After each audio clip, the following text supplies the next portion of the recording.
The Inside Transportation Podcast is sponsored by Ford Motor Company. Built on the belief that freedom of movement drives human progress, from connectivity to autonomy, AI to machine learning, Ford has one simple goal: to improve mobility for its customers. To learn more about Ford's work in mobility, autonomous vehicles, and their corporate efforts to improve mobility for its customers, visit corporate.ford.com. That's corporate.ford.com. The Inside Transportation Podcast is also sponsored by Fenwick & West. Fenwick & West is one of the world's first and leading law firms dedicated to technology and transportation. Learn more about how Fenwick can help companies tackle the complex legal and business issues of autonomous transportation at fenwick.com. That's FENWICK.com.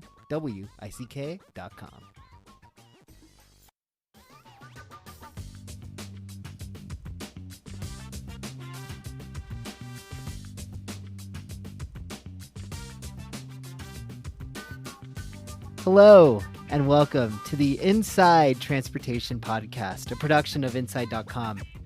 This is our weekly podcast where we discuss transportation trends that you need to know about to stay ahead of the curve.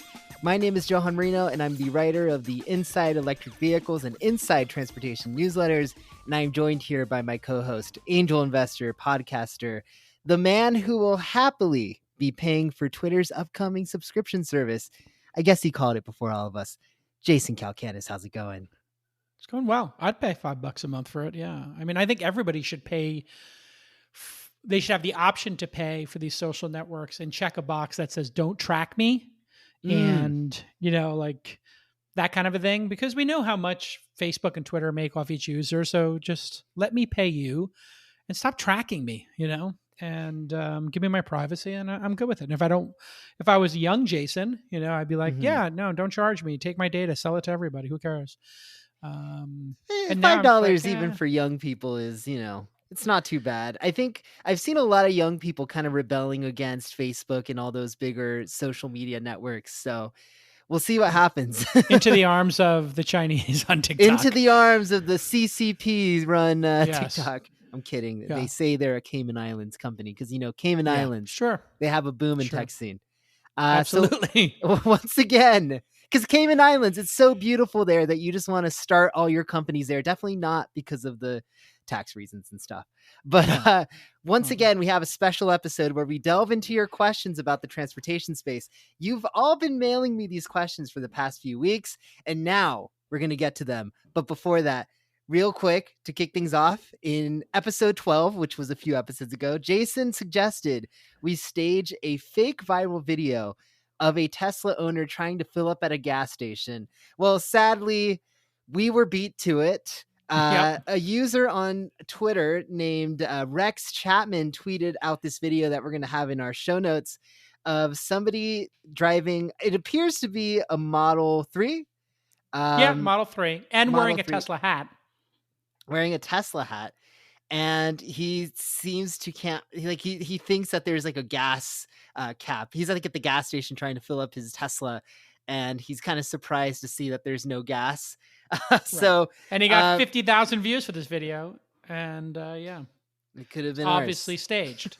So somebody beat us to it. We have to move quicker, or people are just listening, and we'll come up with another idea for a viral. But maybe video. we don't talk about it publicly. Maybe we keep it under wraps. That's kind of more fun to let other people go do the work, because I don't want to go do this stupid stuff. I'm busy. I got stuff to do. I don't have time to make fake viral videos. To what ends? To get some tweets and retweets? I don't have the time. I'm trying to get off of Twitter. I don't even want to leave the house. That's my apprehension of doing some sort of fake stunt, I don't want to go out in the ether with all the COVID. One other thing I wanted to mention before we kick off today's podcast. Producer Nick actually sent us this Bloomberg article that said KPMG research suggests COVID-19 related changes to driving habits will reduce up to 270 billion miles per year. This is because people are staying at home, driving less, doing more online retail, and auto sales are also going to be impacted by remote work and online retail. So really interesting. 270 billion miles. I don't think we expected that, right? Well, we did not expect that. And if it was an average of 27 miles to the gallon, we would be talking about 10 billion gallons of oil. But you do see this, I think, acutely when a family has two commuters, the mom and the dad, or whatever, or the the spouses are both going to work.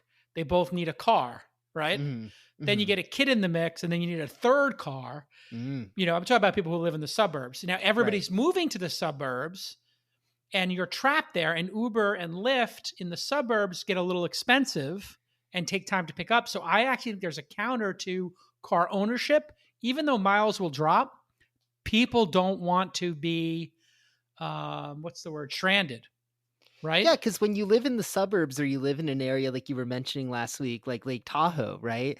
Yep. You want to have a car to go to the grocery store. You want to have a car to kind Yes. of roam around. Yes. And with shared services that people are probably using in the city or shared mobility, micro mobility, scooters and bikes, you can't lug a 36 case of water from Costco on a scooter.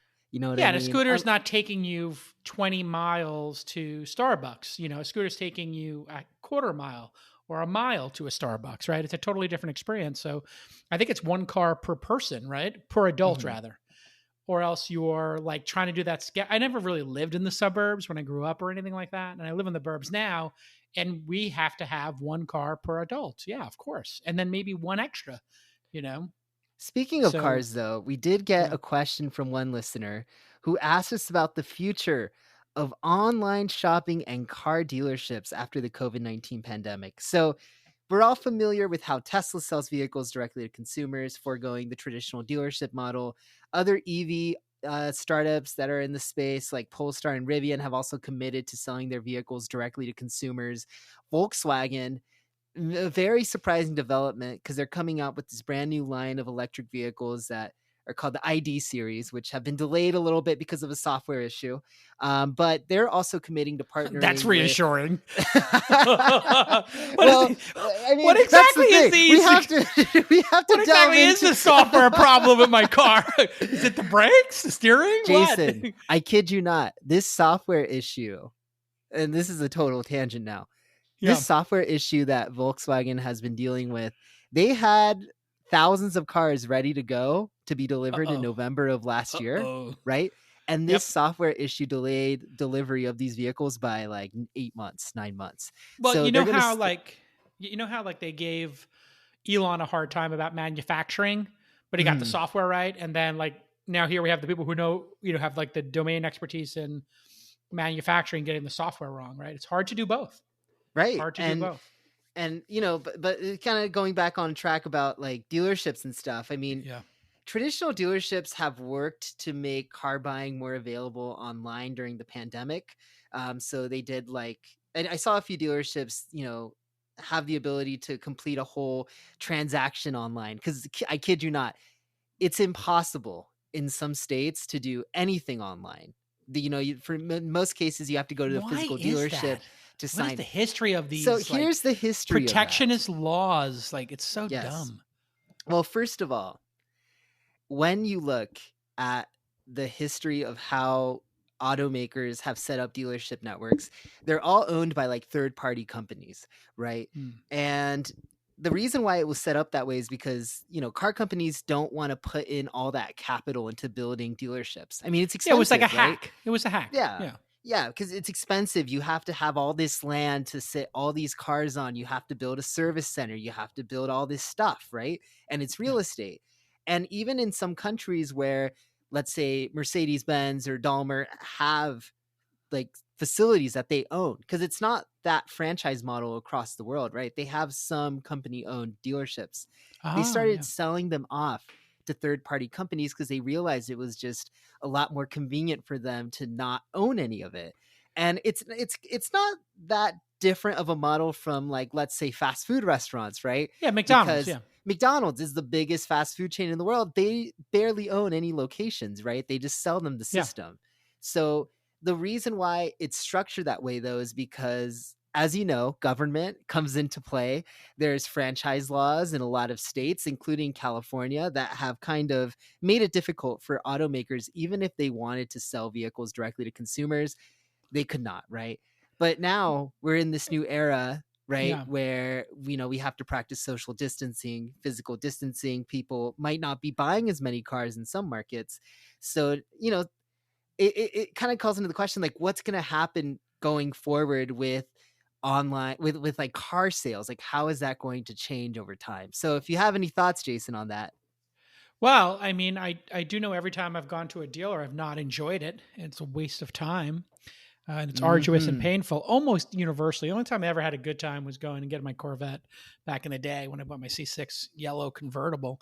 I walked in, the guy was like, "You want to buy a Corvette? I'll give you $5,000 off right now if you buy one today." And I was like, "Okay." We get on the road in Long Beach, and we're zipping That is, along. And that he's is like, one thing, though. It's like when you haggle with someone, you can get a pretty good deal, right? maybe you can perceive you're getting a good deal. But anyway, I don't have time for the haggling. I just want to know what I'm going to pay a fair price, and know like somebody else didn't get a better price than me is what I want to know.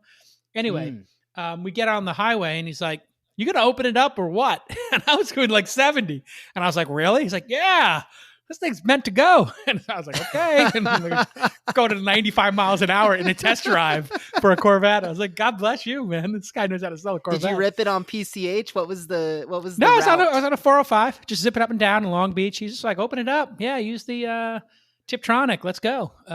It was Oh fun, but man, it's just painful, and it's got to go away. And they don't make money off selling the new cars. They make money off the service anyway.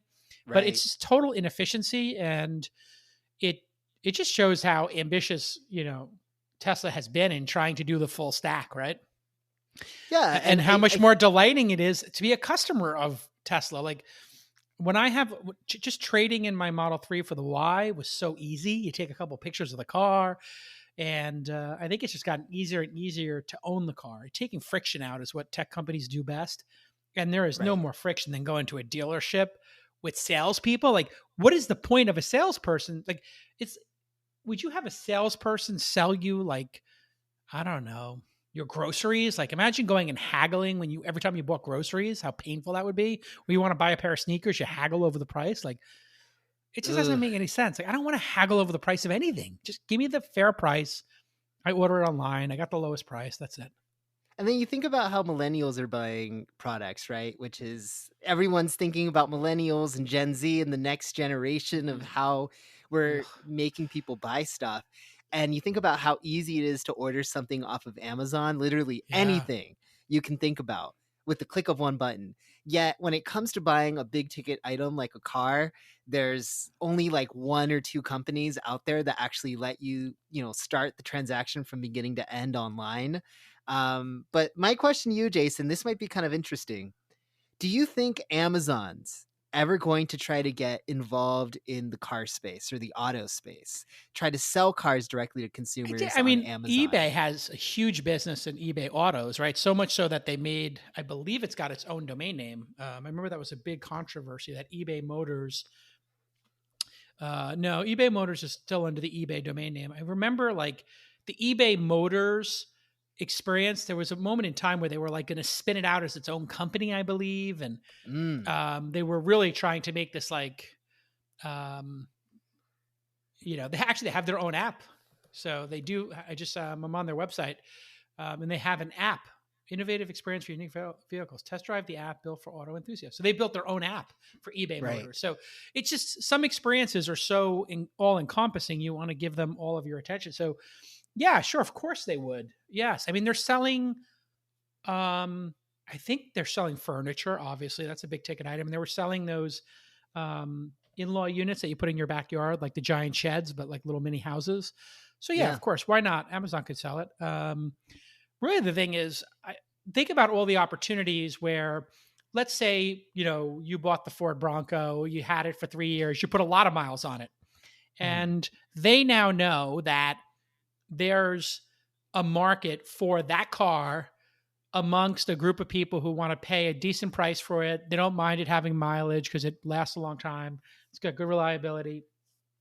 And they have the email addresses, everything. They just email 1,000 people and say, "Hey, we have a lot of demand for your specific Ford Bronco from back in 2020 you bought, it's 2027, and you've been sitting on that for 7 years and you got 90,000 miles. Would you like to trade it in for $8,000, $8,500 towards this new one? And we'll give you free snow tires.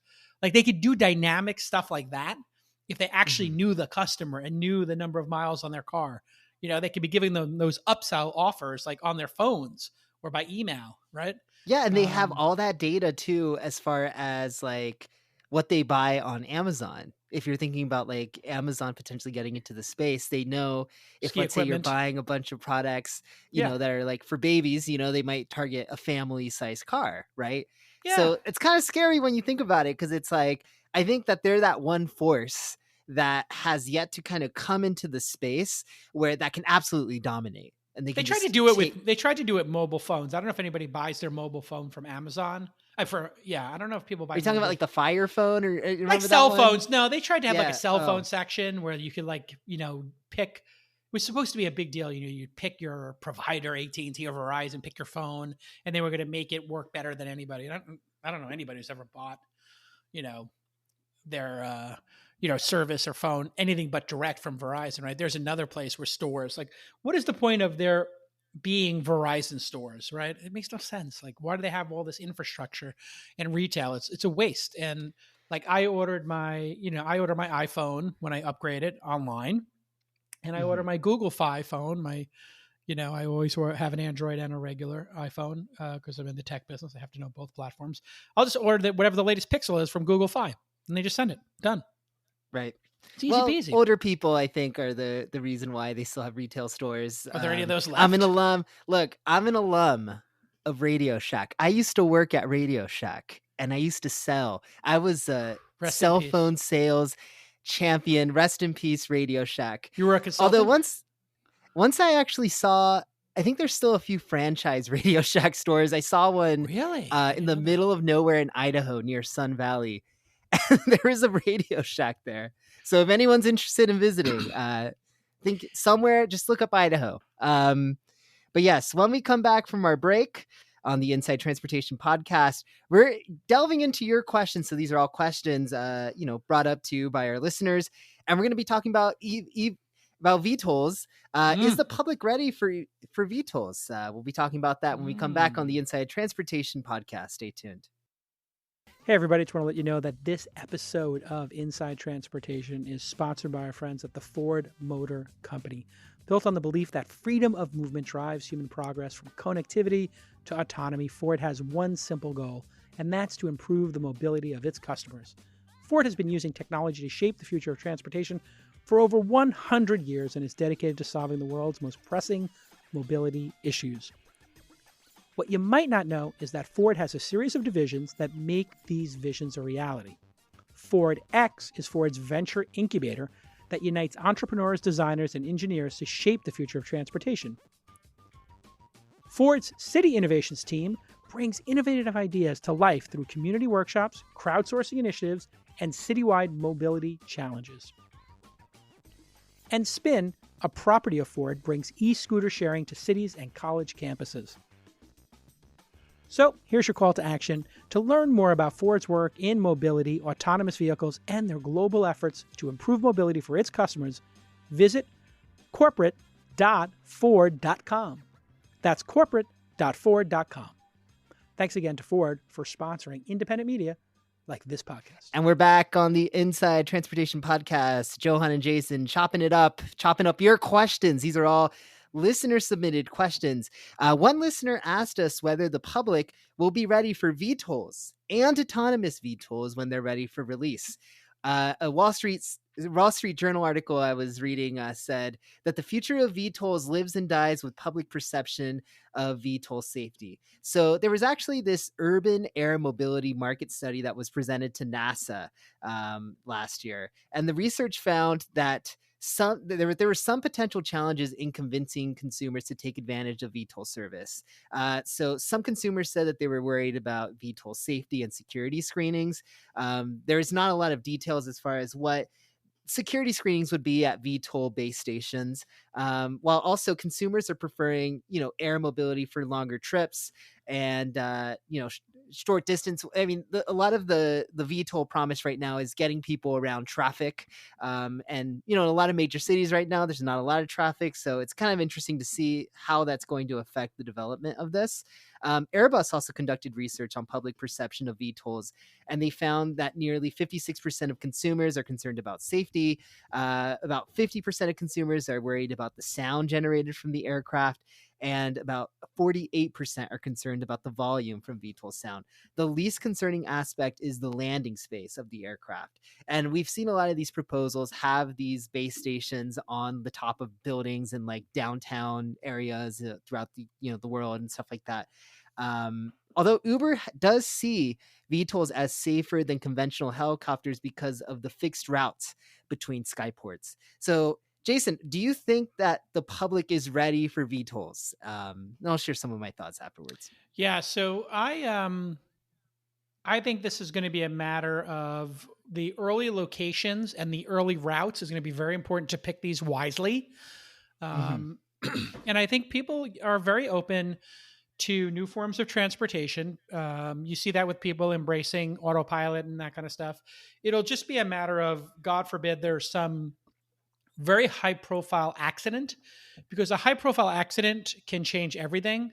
Back in 1977, when I was 6 years old in New York City, there was a helicopter accident on top of the Pan Am building and Pan America building, and 5 people were killed. And they used to have this incredible experience where above Grand Central Station, there was like the Pan Am building, which I think is the MetLife building maybe now. And they used to have these like 2 propeller helicopters that would take you in like 15 minutes. No, it's 10 minutes to Kennedy Airport off of the roof of the Pan Am building. And these were those Sikorsky S-61s. And these are 50-foot long, 30-passenger helicopters. And they would just zip them. So, they would be moving a lot of people to JFK. It was like an amazing experience. It was like you would go and they had like a lounge. So if you were a Manhattanite or you lived in the boroughs that were in Brooklyn, because that's pretty close to JFK, you could just go to the building, boom, and all of a sudden. But what happened was one of the struts on those things broke when it landed. So it landed perfectly, but the blades, like, what happens when helicopters tip over, and it just hurled, stuff off the side of the building. And oh man, that was the end of that. So basically then Manhattan said no more. I believe ever since then, there was no more landings on top of buildings in Manhattan. Which, so that just goes to show, and then Kobe, everybody knows, used to fly helicopters to the Staples Center. And we know how that tragedy ended. And so the one high profile accident can change things forever. And when there was a helicopter crash landed back in 2019 in New York, I don't remember that, on the roof of a building, but it wasn't a scheduled landing. And you have all of these like helicopter landing things on the top of buildings that are no longer used in major cities where they're not allowed. And then some cities they are, because people consider it too dangerous. So it's kind of interesting that you mentioned that the first markets are going to be so critical. Like if you're just thinking about the US, what markets do you think would be good targets? Like for me, I think for sure you want to get Silicon Valley as like one of the first. That's gotta be the first. I think they're going to be so open-minded to it. Yes. But then you want to think about, like, let's say Texas, maybe Nevada, like states actually, that you know might what? be a It's not going to be San Francisco, because we have fog. It could be like, and wind. It might be very bad to do this in Chicago or San Francisco, places that are windy. So you might have to think about weather. So I think Arizona, Texas, you might be the right way to think about this, is places where, Vegas, going over the Grand Canyon, like those kind of things could be very interesting. That would be sick to take a VTOL from one end of the strip to the other. Well, Vegas, people do all kinds of crazy stuff. They have like the machine gun places. So They have that slide or something where you take a slide down the side of a The building. slot machine, yeah, the slot machine that like you hang yourself Yeah, over what could go wrong? downtown Las Vegas. Yeah. Yeah, It's like a drunk VTOL. people Yeah. doing. There's a zip line in the old part of Las Vegas. Old Las Vegas has a zip line that goes across like Mhm. some mall or something. So yeah, I think Vegas is a good place to start it. Nobody cares if somebody dies in Vegas. But no, I think you have to be. They're going to have to be careful about weather. And any place, if it goes over water, that's going to be because you have two different people who can die: people who've opted into it, and then people who didn't. And the problem with the Pan Am building one was I believe that somebody on the ground, so it says three. Let's see. I'm just pulling it up here off the Wikipedia. It Yeah, and we'll landed put some and more it's information on this in the show notes as well. yeah, about 1 minute after it landed and its 20 passengers disembarked, the right landing gear collapsed. Okay, so it was landed, causing the aircraft to topple onto its side with the rotor still turning. One of the 5 20-foot blades broke off and flew into a crowd of passengers waiting to board. 3 men were killed instantly, and another died Wow. later in the hospital. The blade sailed over the side of the building and killed a female pedestrian on the corner of Madison Avenue and 43rd Street. 2 other people were seriously injured. Helicopter service was quickly suspended and never resumed. This is the tragedy of New York Airways in the heliport from Pan Am to JFK. And also they used to go to Teterboro, which is a private airport in Jersey. So the woman who did not opt into this, who was just walking down the street on Madison and 43rd, that's, I think, what made this one cause the cancellation. If a civilian who wasn't opting into this had not died, I bet you they would keep doing it. It really is. If one of these things lands on somebody's head and God forbid, kill some kid or a family, that's when you're kind of like, oh, that's not cool, Yeah. But I guess when we think about automation though, because I mean the ultimate goal, and the NASA research actually found this, is that consumers have trust issues with automation and autonomous VTOLs, which I think that's the ultimate goal for these vehicles, is to just be unmanned. And it'll be interesting to see like how people react to not just a VTOL, but an autonomous VTOL flying them around cities. I think they're eventually, I mean, just with any piece of technology, people will learn to embrace it. But it's going to be kind of interesting to see where it starts. And I think it's going to be primarily in states that are very low regulations, that, want innovation and stuff like that to kind of fly over the cities and solve some of their gridlock problems too. Atlanta might be another good area, because I know Atlanta suffers from really bad gridlock on the freeways. Yeah. And they have a pretty liberal, or not liberal. I think the first use case for this is going to be tourism and thrill seeking, which then, kind of lowers the bar on a lot of these regulation issues. So, people do bungee cord jumping and, all this kind of skydiving. I think it's going to fall into that kind of category, kind of like helicopters in Hawaii, which crash all the time. And there's like this kind of like internal joke in Hawaii where like no company providing helicopter service in Hawaii has ever had an accident today. Because I've heard that one. Yeah, it's like anytime they have an accident, they just change the name of the company and reincorporate the other helicopters. So I think it's going to be those kind of situations. And I believe other countries will get there first, Singapore, China, et cetera. But we have a bunch of companies here doing it. So don't be surprised. And consumers will get through it. In terms of not having, I never thought about like the safety in a 9/11 kind of way, since we're kind of going there. If we're going to take all the edge cases, like what if somebody gets on one of these things, it's for 10 people and one person loses their mind and there's no pilot or a flight attendant or air marshal to calm them down. And, they start a fight at whatever, 10,000 feet. That could be really bizarre. But I think most of these, when they first come out, will be 2 or 4 passenger. And I think most of them will be 2. And so it'll be you and your friend or you and your friends, and it'll be fine. But I always worried about that on helicopters. I've only been on helicopters twice, but like, the pilots are kind of preoccupied and you're in the back. Like, are there people who've lost their minds on helicopters and like caused incidents or opened the doors like people try to do on a flight, but the other passengers can stop them? But we have all of the airport shuttles, that go like the trains, the little shuttles. They don't have conductors, so people will be fine with it, I believe. Do you think that when VTOL flights start, like you said, it's probably going to be like a recreational thing, but as far as costs, right? Because the ultimate promise of a VTOL is to make it the same price as like an Uber Yeah. ride. Um, but do you think that just like any other tech product, out of the gate, this is going to be a very exclusive thing for a very small subset of people that are going to be Yes. trying this at Yeah, first? no, it always starts most expensive because there's going to be insurance issues, operational issues, battery density Mhm. issues. The first units are all going to be, $1 million to make or something like that. So they're going to have to make that money back. But the operational cost should not be high because they're going to use batteries that are replaceable, because it would take too Right. long for the VTOL to land and then charge the batteries and then take off again, right?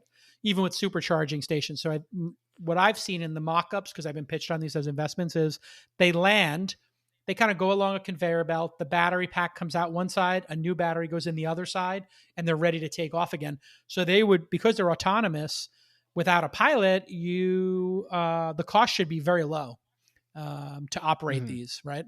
And if they're on a set thing like going across the Grand Canyon or going across a lake, like let's say they had them going across Lake Tahoe, or some other Yeah. body of water that feels safe, like going to Alcatraz and back off of like some dock or something where nobody can get hurt.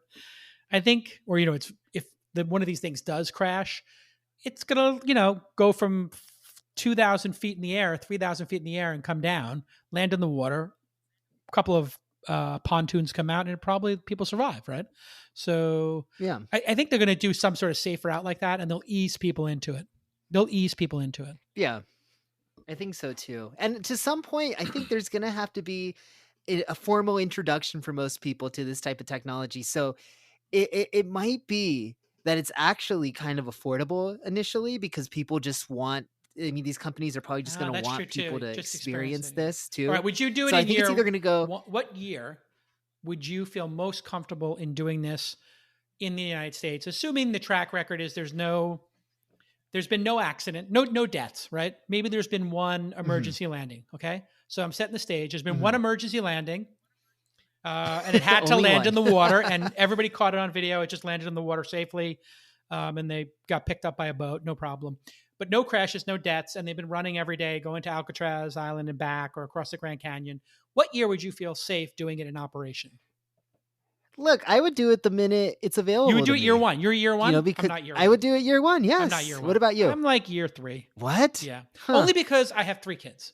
And I stopped Right. doing any high risk activities. Like I like to scuba dive, but I don't go past 30, 40 feet anymore, like 1 fathom kind of situation. So, I have to do a decompression stop kind of situation. Like I used to go to 100 feet, and, that's pretty dangerous. If you go 30 or 40 feet, you can just take your gear off and go right to the top and survive. You probably make it. Yeah. If you're at 100 feet, something goes wrong, Ugh. you're dying.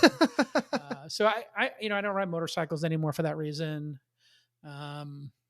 And I just, You used to ride motorcycles, huh? when I was a kid, I had a Vespa in New York that I drove for 10 Ah, years in Manhattan, in the snow, in the yeah. rain. I didn't care. You know, I would be like Maybe I'm just fishtailing. too young. I'm too young to answer your question because I'm still in that state of How old are mind you? where I'm like, I'm down. 27 years old. Yeah, at 27, I think like I mean, you'll see your brain kind of changes when you have kids and you're like, I just want to be there for them. I Right. don't want them to not have their dad because I was selfish and had to fly like a Chinook off the top of the Pan Am building to save 30 minutes, right? Like, I don't want to be that guy who like, Or I had to take a little leisurely trip in a VTOL across Lake Tahoe, yeah, it's just like, it's kind of one like, end to I the mean, it's a other. cool way to die. Is it? I don't know if it's a cool way to die. No, it's not. Mm, mm, No, no, not a cool I way. don't think any death is Well, I cool. mean, if you But saved some, if you jumped on a grenade and you saved everybody and you're a hero, I guess that would be a better death. yeah, that's true. It's a better Yeah, death. that's I true. mean, Yeah, I don't know. yeah. At the end of the day, maybe it doesn't matter, but you should look up there's a YouTube The Pan video, The Am. Life and Death Oh. of Helicopter Commuting on YouTube, Mm. that Bloomberg did. It's like, because everybody in Manhattan always wonders, like, why don't we have helicopters landing? They only land on the west and the East Side, and the life and death of helicopter commuting. Bloomberg did they did these little explainer videos. They did it back in 2017. Yeah. And that's where I'd first seen about it, because they were talking about VTOLs 40 years after this accident, and what that would look like. And they had people, I think they had in this special, they had one of the pilots, not of that flight, but of other flights, talk about how it happened. And the strut fell off. And they might have had some survivors in this little mini 10-minute documentary. It's fascinating. So this is what you're hoping for. Make sure to. It's what Elon's hoping for too, right? With anybody Uber self driving project and that tragic death. How far back did that set the industry? Yeah. I mean, I think that set the industry back at least a year. Video. Right?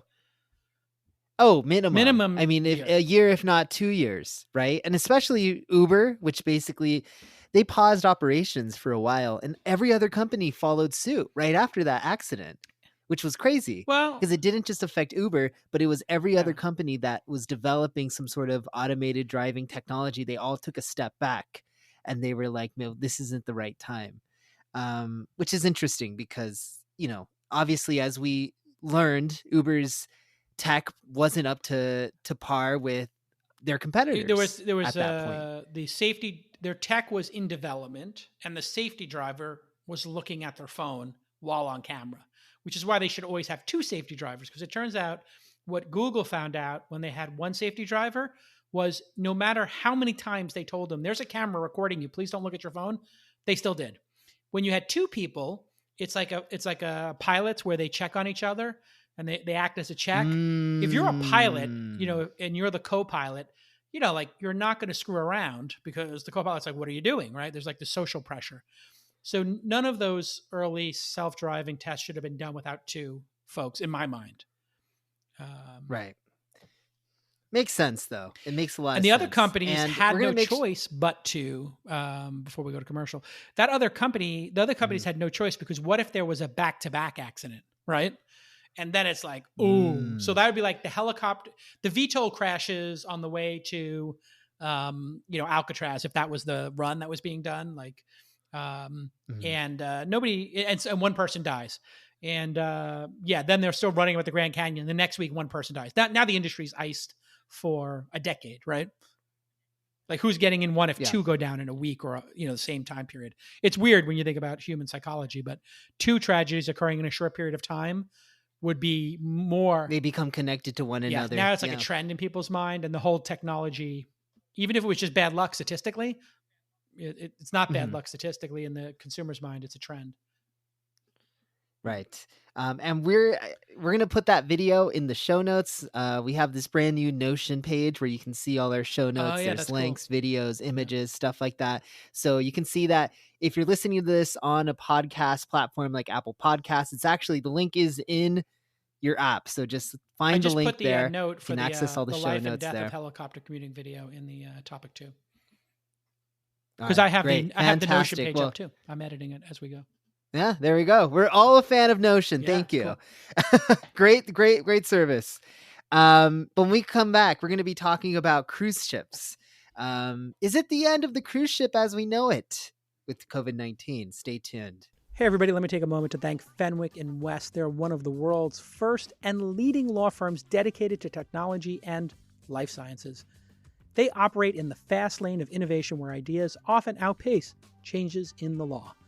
That's where you find Fenwick's autonomous transportation and shared mobility practice, steering startups, technology giants, and major automotive companies through rapidly evolving legal, business, and regulatory challenges, which we talk about here on Inside Transportation all the time.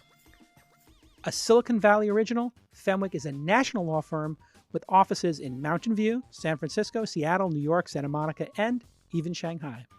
So here's your call to action. Learn more about how Fenwick can help companies tackle the complex legal and business issues of autonomous transportation at fenwick.com. That's FENWICK.com. Thanks again to Fenwick for providing great legal services to me. I use them personally for our investments, and for supporting independent media like Inside Transportation. Let's get back to this amazing episode.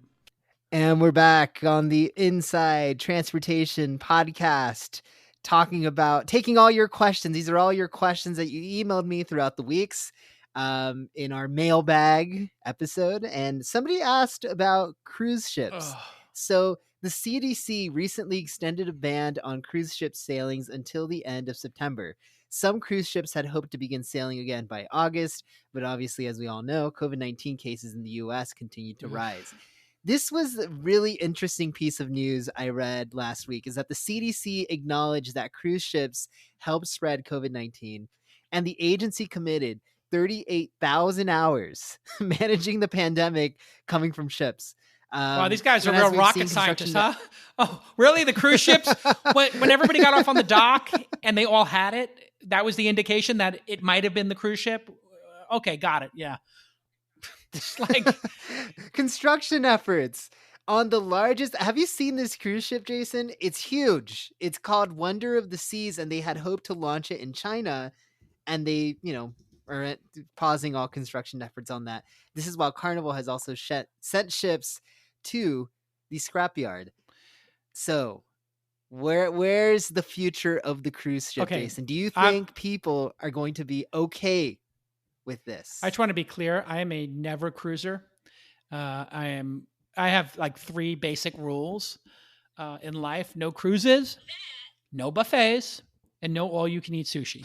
These are 3 things I just don't want anything to do with. Now, this Wonder of the Seas, I'm looking at pictures of the back of it, and what are they? Is it the aft deck? The back deck is the aft deck or something.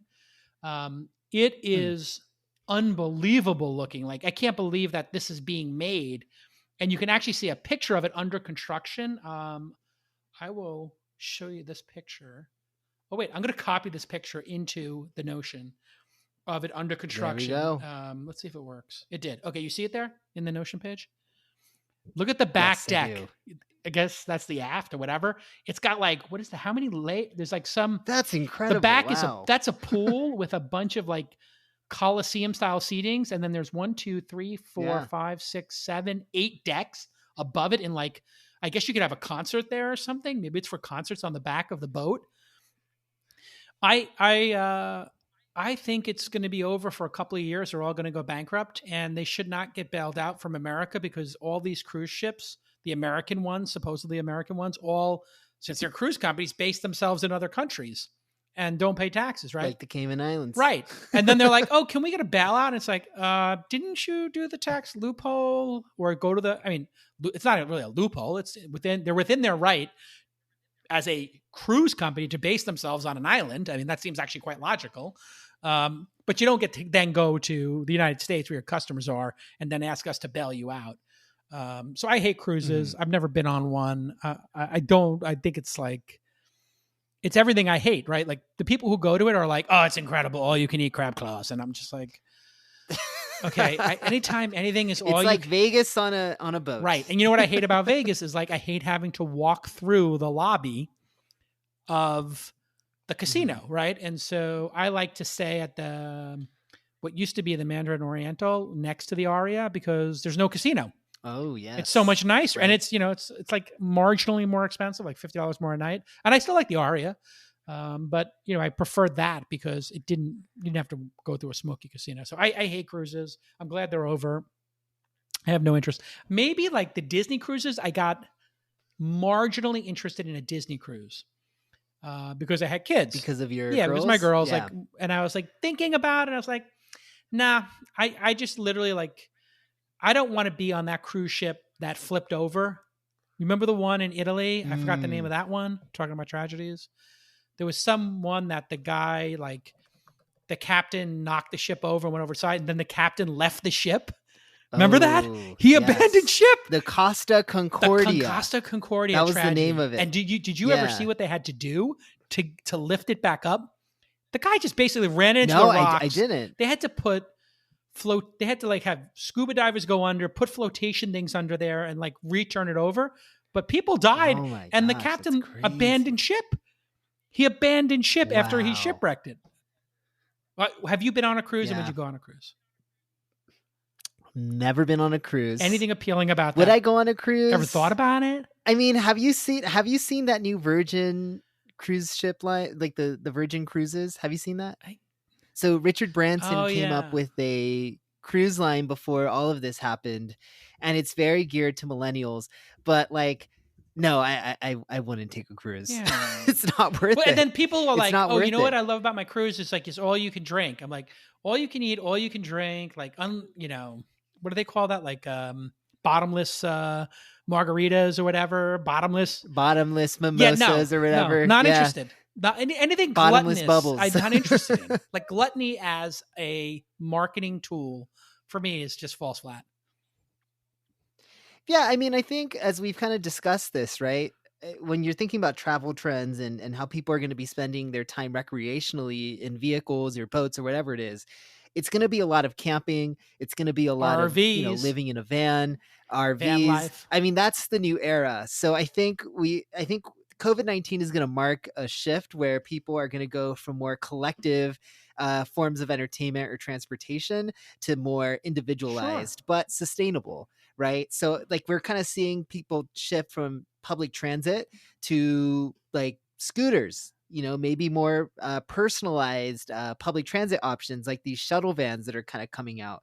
So I think that's what COVID's going to that we're going to get out of this is that people are going to want things that are more individualized or smaller, and that's going to be a trend that's going to keep going, right? Because I don't think there's going to be a lot of people that remember or they're going to remember what happened this year, and they're going to say, well, it might be better if I How are just you stay about out of feeling? this How are you feeling cruise. personally about flights? Would you take a flight in 2020, knowing what we know right now? Hmm. We're taping this in Earlier the in middle of this podcast July, series, pre-surge. earlier in well, we've talked about this two Yeah, times, and both times I said you would. yes. I'm starting to shift my Yeah, opinion. I don't think I yeah. would. I don't think I would. Have you I changed have your mind? not. I would not get on a commercial flight in 2020 at this point, only because although I think it is low risk, I don't think it's worth the risk. I'm 49, so I'm kind of on the bubble. Hmm. So I just don't think it's worth it. I was talking to my wife about it, and I was like, okay, under what circumstances would I be compelled to take a flight? I'm like, well, not for a vacation. I've been everywhere on the planet. Like I've been very lucky as like a business executive and Uh-huh. speaker. Like I've been to every country that I've been to so many countries. I don't have this wanderlust where I have to get back to some country. Number Right, two, right.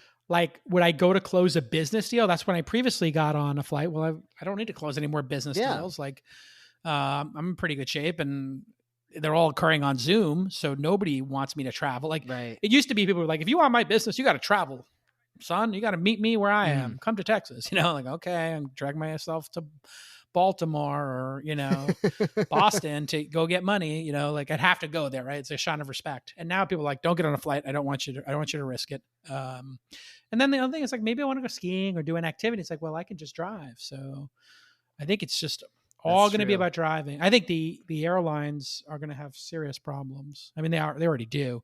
My understanding was Yeah. that the furloughs are going to become more permanent job losses. So the second wave of job losses is Mm-hmm. coming.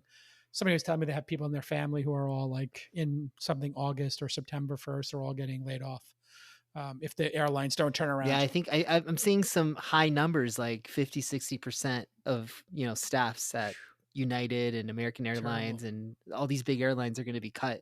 Um, Side note for Yes. you though, side question. In one of your books, you once said that if you wanted to be like a successful venture Yes. capitalist, you had to live in Silicon Valley. Do you stand with that No, not statement anymore. after I've all of totally, this? totally changed. Mm. And that was in the book Angel, my one and only book. So thank you for saying in one of my books. I am working on the second, but I did say that. I was like, you really need to have access to the deal flow here. And then what's crazy about our industry now is all the deal flow is occurring online and people are investing in companies without meeting the founders in person. And we used to have this whole thing like, I really got to get to know you. We're going to be business partners. We got to spend time together. We got to go on hikes together, kumbaya, got to break bread, all the stuff. And yeah, that's over. People adapt. Humans adapt. I mean, that's, I think, what we'll learn through this, is humans are very adaptable. Mm. Yeah. Agreed. I think we've all changed our habits and, like when we reflect like what we used to do on a Saturday a year ago from today, uh, it's a lot different than what we're doing for fun nowadays, right? Or for work. I used Like to our work take my habits change. daughter Or to the movies every Friday or Saturday. It was like our daddy daughter tradition. since she was like 6 years Mm-hmm. old. I would take her to a movie and go get pizza or ice cream or whatever. We loved it. We were part of the movie club at AMC where we got like, 20% Oh, off okay. and get, tickets and Yeah, all this yeah, yeah. stuff. And we loved it. We were addicted. Like we'd have the whole schedule of movies. We'd plan it out. Hey, this week we'll see this. Next week we'll see that. We saw every Marvel movie, every Star Wars. We saw every movie. And we haven't done that in 4 or 5 months, and it's a bummer, but we're doing other things. So, we adapt. Yeah, I remember I used to drive out to different coffee shops in the area I was living in, just trying to get some inspiration or try to like sit with other Yeah. people who were also Socialization. Yeah. working. And and now the thought of it just I can't do it anymore. Like I probably can't do it. I am now going to, because of that same thing, I took my daughters out to get boba or ice cream 3 times in the last 3 weeks. So I take them out like once a week, and you could sit outside and you're very far away from everybody else. You get your stuff from a window. Right. Cause it seems like remember like 4 months ago, we're like, oh my God, we got to wipe down every package that comes to your house. And they're like, yep. I remember That's not going to happen. You're not getting coronavirus from that. That was all a mistake. But yeah, I mean, the thing about just putting a pin in the CDC thing, like they can force people to not go on cruises, but we can't have a federal mandate to wear masks. Got it. Okay. Okay. People are not allowed to smoke inside restaurants because the workers are at risk, but we can't ban people from going into places without a mask during a pandemic where we're on pace to have 300,000 or 400,000 Americans die in a year. Okay. Got it. Okay. Mm-hmm. It's like, none of this makes any sense. Did you see that? Did you see that announcement that a grocery store chain specifically said, we're not going to be enforcing any mask mandates? I think it was like Winn-Dixie, the grocery store chain in like Florida. Of all places. My Lord. They're like, we think masks are too polarizing, so we're not going to enforce any rules. So it's you know kind what of else is polarizing? You know what there's universal agreement on? Being on a ventilator. It sucks. Mm-hmm. Oh, God. Yeah. So I hope we get through this. But thanks, everyone, for your questions. To wrap things up, because last week we talked about the Ford Bronco. So not even a few days after Ford showed off the new Bronco, Chinese automaker Wey showed off renderings of the P01 SUV, which looks very similar to the Bronco. There's not a full unveil yet, but what are some of your thoughts on this rendering, Jason? Do you think it's dope or no? So the Bronco was so dope. We did dope or super dope. And we confirmed it was super dope, like the Cybertruck. This is a hard nope for me. I'll tell you why. It looks like, what was that Jeep that, not the Wrangler, but the first time they came out with the Jeep, like a Liberty or something, or a Cherokee. Yeah, this has shades of Jeep Cherokee to me, like from the 90s.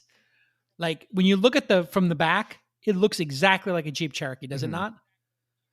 It does. No, I in fact, I thought it was a Jeep Cherokee when I first saw it, but it kind of opened up this bigger thought in my head where it's like, okay, the Bronco's getting so much love right now. Jeeps sell really well. People love Subarus. Rivian's kind of going for that same aesthetic for like an outdoorsy car. Do you think every car company is going to make a car like this that's rugged and just looks like something you want to take out to the mountains? Because I feel like that's where things are going in the auto space in 2020 is we all have to be driving an off-road vehicle to go to the grocery store. Well, yeah, no, this is part of which is part funny. of the dystopian future we all face is you just want to be ready for like society to break down. Remember during the first couple weeks of the pandemic, the panic buying and stuff like that? And then remember the lines at the hospital, like some of this stuff was scary, and I think when people get scared, they start thinking about edge cases, right? You get lulled into this like, oh, society is just perfect. Like you can just click and you can get whatever you want. You can get whatever drugs you need. You can get whatever, health supplies you need. And then you have a pandemic and everything shuts down. And it's like, oh, Americans are allowed in 3 countries right now. Like we never thought that day would happen. Turkey, Mexico. and Turkey. Would you like to go to Mexico, Turkey, or Turkey? It's like, I mean, did you ever think we'd live to a day where the United States, our ability to travel around the world is the equivalent of like a North Korean, or like somebody from Cuba? Like Where are Cubans allowed to go? I don't know. North Koreans allowed to go? I'm not sure, but it's pretty limited, right? Right. No, I agree with you. I never thought in a million years that, like, because people would always brag about having American Oh yeah, visas because you could literally go anywhere without having to now get you a throw in the permit. garbage. And this is my prediction. By Mm. the end of Okay. next year, I think when things have tided over a little bit, this is what we're going to see. We're going to see a movement of people who don't want to get a COVID vaccine. And they're probably the same people who don't want to wear masks right now. And what's going to happen is that countries around the world are going to require to see whether you have a COVID antibody Sure, test why not? done, Of course. and whether Of you're course. negative. And that's the only way you're going to be allowed in a lot of these 100%. countries. And I think that's going to be I got tested future again of today. travel. I got the one where they stick it up your nose. That's unpleasant for less than a half a second or a second, but it's unpleasant. Have you had that one done yet? No. And the reason why is because first of all, I haven't been having any symptoms. Second of all, it's like you can't find it anywhere. I got I got like the concierge doctor thing where like so when you get the when you're on that kind of like tip, when you get the concierge doctor, they're like, they can just send somebody to you. So literally somebody came to the house and tested everybody. And so this is the third time I've been tested. Those are probably the first doctors that are going to have the vaccine when it comes out and it's readily available. I think it's going to be like the concierge. Well, doctors, the NBA got in a lot of trouble because they're like, how come every NBA player got tested? Remember that? And they're like, yeah, there's no test available unless you're like really sick or an NBA player. And the NBA players were like, well, I mean,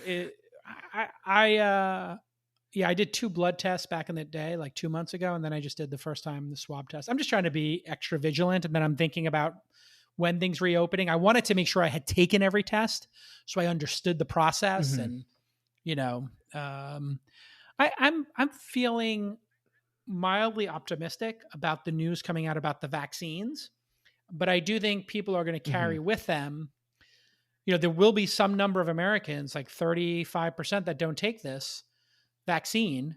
And you know what? We'll probably be, if you just do the math, at some level of herd immunity, even with that. And then those people will just be risking their own lives, right? And it'll be like, okay, you're want to take that kind of risk. Okay. But that's going to be on them at the end of the day, right? Because, people who right now, obviously, the fact that they're not wearing masks, people who don't believe it's a real thing, whatever, they're putting other people at risk, but there's going to be a certain point where the tides change and they're putting themselves at risk.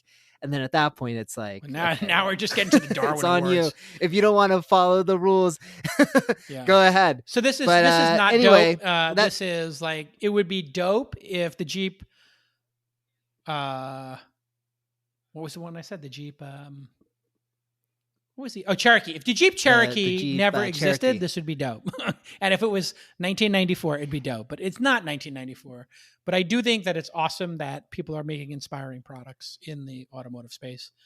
And I think it's okay. I mean, I would say it's for me, it's a no. Yeah, we set the benchmark at dope. Because I'm worried this is that not nice or not nice. Yeah. I mean, I'm just worried that automakers are just going to be following this Jeep model, and each one of these cars is kind of look the same.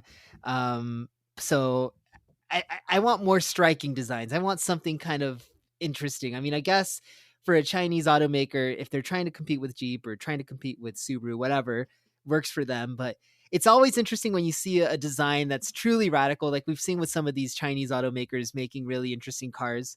But yeah, I mean, that's we went through this. But before, anyway, by the way, remember the Suzuki Samurai that was flipping on the? Oh, you're too young maybe to remember the Suzuki Samurai. Do you remember this? I am too young. No, I don't. So look up Suzuki Samurai. The Suzuki. So what happened Samurai. was like Jeep Wranglers were Broncos, Wranglers, all this stuff was, and the Jeep Cherokee was getting. Oh, I've seen these very around. popular, and then it turned out these around. the Suzuki Samurai. It was the first 4-wheel drive that Suzuki sold in the U.S. And it wasn't super powerful, but it was very dangerous. They flipped, and so it became like this. A lot of them were flipping on the roads, and so there was a big controversy about them. Yeah, I'm looking this up right now, and apparently there was a giant lawsuit, worth $60 million in damages. Yeah, And because this of the actually driving made conditions of Consumer the Report. vehicle. It's interesting in terms of journalism. Consumer Reports, I think, was the one who made the video. So if you do, Suzuki Motor Company sued, I guess, the Consumer Union of the U.S., which is the nonprofit that runs Consumer Reports, because they deemed it unsafe, because they would do these rollover tests where they would put a bar across it. And there was some settlement, and in the settlement, Consumer Reports agreed that it never intended to imply that the Samurai easily rolls over in routine driving conditions. Not easily. But they showed it like rolling and stuff like that. So it was like a 8-year lawsuit, it says. Wow. Oh, no, they filed it 8 years after the magazine gave a very unfavorable and much disputed review of the Suzuki Samurai, that it was not acceptable. Wow, there was about 213 deaths and 8,200 injuries involving Suzuki Samurai rollovers. I mean, if you just look at the car, you can see it looks like it's got a narrow wheelbase, and it looks like it's going to flip over. Like when it's parked, well, what's old is new again. This is 2020. What's old is new again. We're all into these cars again. Thank you so much for joining us here today on the Inside Transportation Podcast. We'll see you all next week. Take care. That was great.